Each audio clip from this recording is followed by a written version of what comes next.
जय हिंद आप सभी को। देखिए ये हमारी एमपी जेल प्रहरी और फॉरेस्ट गार्ड की संयुक्त भर्ती परीक्षा के लिए साइंस का प्रैक्टिस सेट नंबर 8 है। इसके पहले हमने 7 प्रैक्टिस सेट्स करा दिए हैं जो आपको चैनल की प्लेलिस्ट में मिल जाएंगे। आज यानी 8वें प्रैक्टिस सेट में हम साइंस के उन क्वेश्चनों को देखने वाले हैं जो जेल प्रहरी और फॉरेस्ट गार्ड वगैरह की जो वैकेंसी है उसमें बार बार प्रीवियस ईयर में पूछे गए हैं। इस बार के मोस्ट एक्सपेक्टेड क्वेश्चन भी होने वाले हैं। तो पहले क्वेश्चन से शुरू करेंगे कि मैग्नीशियम रिवर को जलाने से मैग्नीशियम ऑक्साइड राख प्राप्त होती है जो पानी में घुलने और परीक्षण करने को दर्शाती है। तो मैग्नीशियम का जो रिवन है उसको जलाने से मैग्नीशियम ऑक्साइड की राख मिलेगी जो पानी में घुलेगी और परीक्षण करने को दर्शाएगी। तो ये जो इसकी प्रकृति होती है वो प्रकृति पूछा है, तो इसकी प्रकृति जो हो जाएगी ये क्षारीय प्रकृति की हो जाएगी। किसकी हो जाएगी? क्षारकीय प्रकृति की हो जाएगी। ठीक है, क्योंकि क्षारकीय प्रकृति को दर्शाएगा। इसके बाद क्षारकीय प्रकृति का अर्थ क्या है? जब कोई पदार्थ जो है साबुन जैसा स्वाद में कड़वा हो जाए और लाल लिटमस पेपर को नीला कर दे उसे क्षार बोलते हैं। याद रखना है आपको।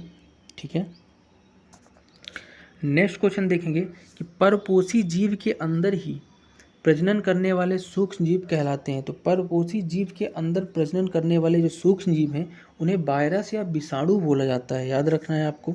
ठीक है, नेक्स्ट है जंग का ऑक्साइड है। तो जंग किसका ऑक्साइड है? तो जंग जो है एक लोहे का ऑक्साइड है। किसका? लोहे का ऑक्साइड है जंग। ठीक है, जिसको आयरन ऑक्साइड बोलते हैं आप। ठीक है, होता क्या है कि जंग जब लगता है तो एक रासायनिक की अभिक्रिया है आपकी जो गीली हवा की क्रिया करके लोहे की सतह लाल भूरे रंग की परत कर देता है। ठीक है, इससे बचने के लिए लोहे पे क्या करते हैं? कोटिंग करते हैं किसी अन्य पदार्थ की। अगला क्वेश्चन देखेंगे कि डॉट डॉट के अंदर गहराई में विक्षोभ के कारण कंपन उत्पन्न होता है। तो याद रखिएगा, भूपर्पटी जो होती है पृथ्वी की सबसे ऊपरी परत, इसके अंदर गहराई में विक्षोभ के कारण कंपन होता है। तो आपको याद रखना है भूपर्पटी इसका राइट आंसर हो जाएगा। भूपर्पटी में होने वाले भूकंप के झटके के रूप में जाना जाता है। ठीक, मुख्यतः 3 प्रकार की आपकी पृथ्वी की परतें हैं, भूपर्पटी, प्रवाल और क्रोट। ठीक है, नेक्स्ट है गर्म दूध के तापमान को डॉट डॉट का उपयोग करके मापा जा सकता है। तो कोई अगर गर्म दूध है उसके तापमान को मापना है ना, तो आप प्रयोगशाला थर्मामीटर से माप सकते हैं। किससे नाप सकते हैं? प्रयोगशाला के थर्मामीटर से नाप सकते हैं। ठीक है, जो -10 डिग्री सेल्सियस से 110 डिग्री सेल्सियस तक तापमान को बताते हैं। अगला है एमसीबी को विस्तृत रूप, यानी एमसीबी का फुल फॉर्म, एमसीबी वही है जो विद्युत सर्किट से संबंधित होता है। तो इसका फुल फॉर्म होता है मिनिएचर सर्किट ब्रेकर। क्या होता है? Miniature circuit breaker. Right answer हो जाएगा। ठीक है, याद रखना है आपको। एमसीबी ऐसी एक विद्युत स्विच है जो असामान्य परिस्थिति में खुद ही नीचे गिर जाता है और पूरी लाइट को बंद कर देता है। ठीक है, और ये एमसीबी 6 प्रकार के हो सकते हैं, ABCD और K और Z, 6 प्रकार के। ठीक है, अगला क्वेश्चन है कि ह्यूमस डॉट डॉट को कहते हैं। तो ह्यूमस किसे कहते हैं आपको बताना है। तो याद रखना, शीर्ष मृदा में गहरे रंग के जो जैविक पदार्थ पाए जाते हैं, यानी ऊपरी मृदा में गहरे रंग के जैविक पदार्थ, उसी को ह्यूमस कहते हैं। ठीक है, और ह्यूमस जो है इसका गहरा रंग का जैविक पदार्थ है जो पशु और जो पौधे और पशु हैं उनके पदार्थों से सड़ जाते हैं तो बहुत सालों बाद ये बनते हैं। और जब पौधों की पत्तियां, टहनी वगैरह ज़मीन पर गिरेंगी तो ये भी इकट्ठा होगी, तो ये भी ह्यूमस का काम कर जाएंगी। ठीक है, इसका रंग याद रखिएगा, गाढ़ा भूरा या काला पदार्थ होके रह जाता है। ठीक है, नेक्स्ट है वर्षा का जल जो है उपयोग भूजल के पुनर्भरण के लिए किया जा सकता है। तो वर्षा जल है जो उसका उपयोग भूजल पुनर्भरण के लिए कैसे करते हैं? तो इसे कहते क्या हैं? तो इसे जो है जल संचयन कहते हैं। क्या कहते हैं? जल संचयन। यानी वर्षा हुई और वर्षा के जल का उपयोग आप भूजल यानी पृथ्वी के जल को फिर से भरने के लिए कर सकते हैं। तो इसे क्या कहेंगे? जल का संचय करना। ठीक है, और इसका संचय आप छत में कर सकते हैं, उद्यानों में, गलियों, खुली जगहों में आप कर सकते हैं भंडारण। ठीक है, नेक्स्ट है मध्य कर्ण में कंपन 3 हड्डियों से परिलक्षित होते हैं। इन हड्डियों को क्या नाम देते हैं? तो मध्य जो आपका कर्ण है यानी कान की बात कर रहा है, इसकी 3 हड्डियों से बने होते हैं। हड्डियों को नाम क्या है? तो मध्य कर्ण की जो तीनों हड्डियां हैं ना, इसको बोलते हैं हैमर, एनाविल और स्ट्रिप। यानी कि आपका राइट आंसर कौन सा हो जाएगा? ऑप्शन नंबर 1 हो जाएगा राइट आंसर। हैमर, इनाविल और स्ट्रिप, ये तीनों बोलते हैं मध्य कर्ण की कंपन की 3 हड्डियों से परिलक्षित। ठीक है, नेक्स्ट है निम्नलिखित में से किसके कारण अमीबा में आकार परिवर्तन होता है जिसके कारण गति सुगम हो जाती है। अमीबा एक कोशिकीय जीव है, उसमें आकार के परिवर्तन जो है एक पदार्थ के कारण होता है, ठीक है, जिसमें होता क्या है, गति सुगम हो जाती है। ठीक, पदार्थ है क्या, तो पदार्थ जो है भोजन के अणु के दोनों तरफ फैलता है और अंत में भोजन को निगलने में मदद करता है, ठीक है, और इसका उपयोग शिकार पकड़ने वगैरह में भी करते हैं ये अमीबा वगैरह। नेक्स्ट है पेट्रोलियम के प्रभावी आसवन के दौरान सबसे कम क्वथनांक वाले वाष्प डॉट डॉट संघनित होते हैं। तो पेट्रोलियम का जब प्रभावी आसवन होता है तो सबसे कम जो क्वथनांक है ना, उसके वाष्प जो है प्रभाजक स्तंभ के सबसे ऊपरी भाग में होते हैं। कहाँ होते हैं, प्रभाजक स्तंभ के सबसे ऊपरी भाग में संघनित होते हैं, याद रखिएगा। पेट्रोलियम से जो भी आपका ये पेट्रोल डीजल वगैरह है ये प्रभावी आसवन से ही प्राप्त होता है, याद रखना है। नेक्स्ट है निम्नलिखित में से कौन सा वनोपज नहीं है, यानी वनों से प्राप्त होने वाली उपज नहीं है। तो नमक वनों से प्राप्त नहीं होता, समुद्र से होता है।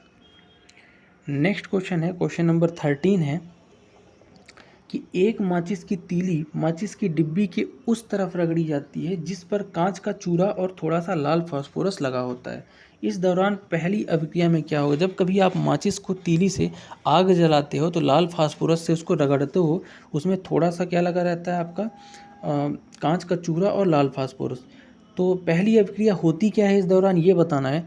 तो पहली अभिक्रिया क्या होती है, लाल फास्फोरस सफ़ेद फास्फोरस में परिवर्तित हो जाता है। क्या होता है, पहली अभिक्रिया जो होती है कि लाल फास्फोरस जो है सफ़ेद फास्फोरस में क्या हो जाएगा, परिवर्तित होता है, याद रखना है आपको, फिर आग जलती है। ठीक, नेक्स्ट क्वेश्चन है कि पृथ्वी पर तापमान में वृद्धि जल चक्र को प्रभावित करती है जिससे कम वर्षा होती है, जिसके कारण डॉट डॉट पड़ता है। तो पृथ्वी में अगर तापमान बढ़ जाएगा तो जल चक्र प्रभावित होगा और वर्षा भी आपकी कम हो सकती है, ठीक है। तो ये किसके कारण होता है, तो अमोनियम हाइड्रोक्साइड पर प्रभाव पड़ता है। किसके कारण, एक सेकंड, पृथ्वी पर जिसके कारण सूखा पड़ेगा आपका, ठीक है। पृथ्वी पर अगर तापमान बढ़ जाएगा तो जल चक्र भी प्रभावित होगा, वर्षा होगी नहीं, वर्षा नहीं होगी तो उसे क्या बोलेंगे अपन, सूखा बोलेंगे, ठीक है। सूखा इसका राइट आंसर हो जाएगा।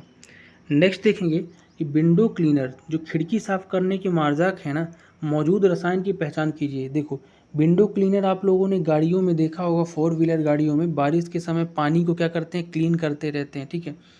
तो उसमें रहता क्या है, कुछ पानी भी गिरता है और पानी में कुछ लिक्विड में कुछ मिला रहता है केमिकल। तो होता क्या है, तो अमोनियम हाइड्रोक्साइड होता है। क्या होता है, अमोनियम हाइड्रोक्साइड, जो खिड़की को साफ करने में यूज किया जाता है, ठीक है। नेक्स्ट है, जब एक व्यक्ति पानी में तैरता है तो पानी का दाब व्यक्ति के कारण कर्णपटल पर महसूस होता है। यह दाब डॉट डॉट होता है। तो जब कोई व्यक्ति पानी में तैरेगा तो दाब के कारण व्यक्ति के कान में क्या महसूस होगा, कर्ण का पटा महसूस होगा। ये किसके कारण होता है, तो ये जो होता है आपका ना, ये व्यक्ति के ऊपर पानी के भार के कारण ये दाब होता है। क्यों होता है, व्यक्ति के ऊपर पानी का भार रहता है इसलिए ये दाब होता है, ठीक है। नेक्स्ट देखेंगे कि ज़मीन पर लुढ़कती गेंद धीमी हो जाती है और अंत में रुक जाती है। क्योंकि तो ज़मीन पर अगर कोई गेंद है, आप उसको लुढ़का दो तो लुढ़कती रहती है और अंत में रुक जाती है थोड़ी देर बाद। क्यों रुक जाती है, क्योंकि ज़मीन और गेंद के बीच घर्षण होता है, घर्षण से धीरे धीरे क्या होती है, गेंद रुक जाती है, ठीक है। तो ज़मीन और गेंद के बीच क्या होता है, घर्षण होता है। नेक्स्ट है, पृथ्वी का घूर्णन अक्ष इसकी कक्षा के समतल लंबवत नहीं है, यह झुकाव डॉट डॉट के लिए उत्तरदायी है, ठीक है। तो पृथ्वी का जो घूर्णन अक्ष है ना, इसकी कक्षा जो होती है जहाँ से घूमता है ये, तो उसके समतल के लंबवत नहीं है, क्योंकि यह झुकाव जो है ना, ये पृथ्वी पर मौसम के परिवर्तन के लिए उत्तरदायी होता है। अगर पृथ्वी पे मौसम का परिवर्तन या ऋतु परिवर्तन क्यों होता है पूछा जाए तो पृथ्वी के घूर्णन अक्ष के कारण ही होता है, घूर्णन अक्ष में थोड़ा सा झुकाव के कारण। तो याद रखना, तो पृथ्वी के मौसम में परिवर्तन के लिए उत्तरदायी क्या है आपका, झुकाव उत्तरदायी है पृथ्वी का, ठीक है। नेक्स्ट है, आवर्धक लेंस एक डॉट डॉट होता है। तो आवर्धक लेंस जो है ना, एक प्रकार का उत्तल लेंस है। क्या है, उत्तल लेंस होता है आवर्धक लेंस। और आवर्धक लेंस का अर्थ होता है कि किसी वस्तु को उसके आकार से कहीं ज़्यादा बड़ा देखने के लिए, ठीक है। नेक्स्ट है कि हम सर्दियों में गर्म कॉफ़ी पीना पसंद करते हैं क्योंकि। तो सर्दियों में हम गर्म कॉफ़ी पीना क्यों पसंद करते हैं? तो सर्दियों में हम गर्म कॉफ़ी इसलिए पीना पसंद करते हैं क्योंकि गर्म कॉफ़ी पीने से हमारे शरीर में ऊष्मा प्रवाहित होगी, जिससे हमें गर्मी महसूस होगी। ठंडी लगती है तो ठंडी से बचने के लिए गर्म कॉफ़ी पिएंगे, सीधी सी बात है। तो इसका आंसर हो जाएगा गर्म कॉफ़ी पीने से हमारे शरीर में ऊष्मा आएगी और जिससे हमें गर्मी महसूस होगी। सिंपल सा क्वेश्चन था। तो ये था आज का प्रैक्टिस सेट एमपी जेल प्रहरी और फॉरेस्ट गार्ड के लिए सामान्य विज्ञान का। सेगमेंट कैसा लगा सजेशन कमेंट बॉक्स में दीजिएगा। मिलते हैं नेक्स्ट वीडियो में, तब तक के लिए जय हिंद।